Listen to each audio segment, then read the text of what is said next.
A 911 call, a black teenager, and a mother who arrived just in time. But when the truth hits harder than the accusation, the sun was beginning to set over Brookstone Estates, a well-to-do neighborhood in Columbus, Ohio. The kind of place where every lawn was immaculately edged, driveways glistened from fresh sealant, and the sidewalks were so pristine they barely had a crack. It was quiet, eerily so, apart from the occasional bark of a dog or the low hum of a luxury car rolling leisurely down the street. 16-year-old Elijah Brooks adjusted the strap of his gym bag, his headphones blasting music that drowned out everything around him as he walked. He had just wrapped up an exhausting basketball practice at Franklin High, and after a full day of school followed by drills, his body ached with exhaustion. Normally, he'd just hop on the bus and take it home, but today, he decided to take a shortcut through Brookstone. This wasn't unfamiliar territory to him. His best friend lived just a few blocks away. But he was also well aware of something else. This wasn't the kind of neighborhood where people expected to see someone like him walking alone. Inside one of those flawless houses, standing behind a massive bay window, Linda Cartwright was watching. She had lived in Brookstone Estates for 15 years. She knew every face, every car, every routine on this street like the back of her hand. And right now, something about what she was seeing didn't sit right. A teenage boy, black, tall, athletic build, walking alone, a gym bag slung over his shoulder. A flicker of concern tightened her chest. Or was it something else? Her fingers hovered over her phone. Maybe he was just passing through. Maybe he had every reason to be here. But doubt settled in fast, its grip unrelenting. What if he wasn't just walking? What if he was up to something? What if she ignored it, and then later tonight, she saw on the news that a break-in had happened just a few houses down? Her stomach clenched. Better safe than sorry, right? She inhaled deeply, exhaled shakily, and dialed 911. Yes, I'd like to report a suspicious person in my neighborhood. But what Linda didn't know, what she couldn't have known, was that Elijah wasn't just any teenager. And she definitely had no idea who his mother was. Linda kept her eyes locked on Elijah as she spoke to the dispatcher, gripping her phone just a little too tightly. He's walking down my street, looking around like he's scoping out houses. I've never seen him before. And he's carrying a bag. The dispatcher's voice remained steady. Can you describe him? Linda's lips pressed together. He's black. Tall. Wearing a hoodie and gym shorts. He has a bag, I think. I don't know. It just doesn't look right. Is he doing anything illegal? The dispatcher asked. Linda hesitated. Well, no, not exactly, but this is a quiet neighborhood.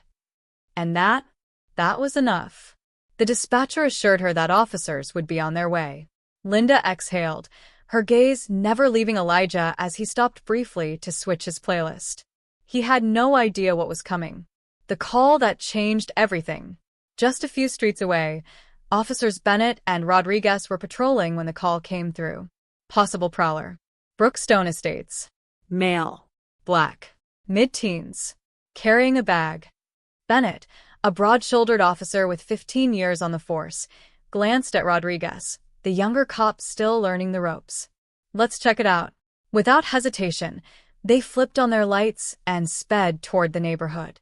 Elijah was only 2 blocks from home when he heard it, the sharp whoop of a police siren cutting through the air behind him. He turned around, confusion flashing across his face, just as the squad car pulled up fast. Doors flew open. Hey, stop right there. Elijah froze, pulling out his headphones. 2 officers stepped out, hands resting near their holsters. What's in the bag?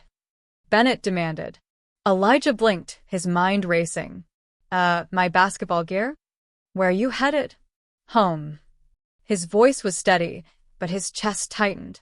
He knew this wasn't just a random stop. Rodriguez stepped forward.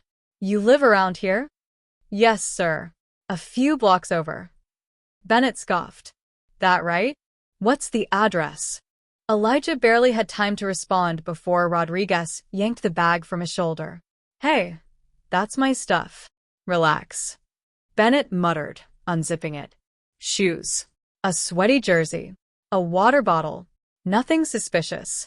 But Bennett wasn't done. Why'd you cut through this neighborhood? Elijah's heart pounded. It's just a shortcut. I'm not doing anything wrong. Rodriguez hesitated. Maybe he's telling the truth? Bennett didn't budge. Then why'd someone call the cops on him? Before Elijah could answer, something behind the officers caught his eye. A sleek black SUV rolling up fast.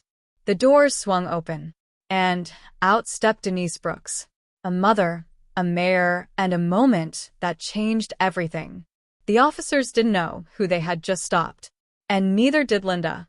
Denise Brooks wasn't just any mother, she was the mayor of Columbus. And she carried herself like it.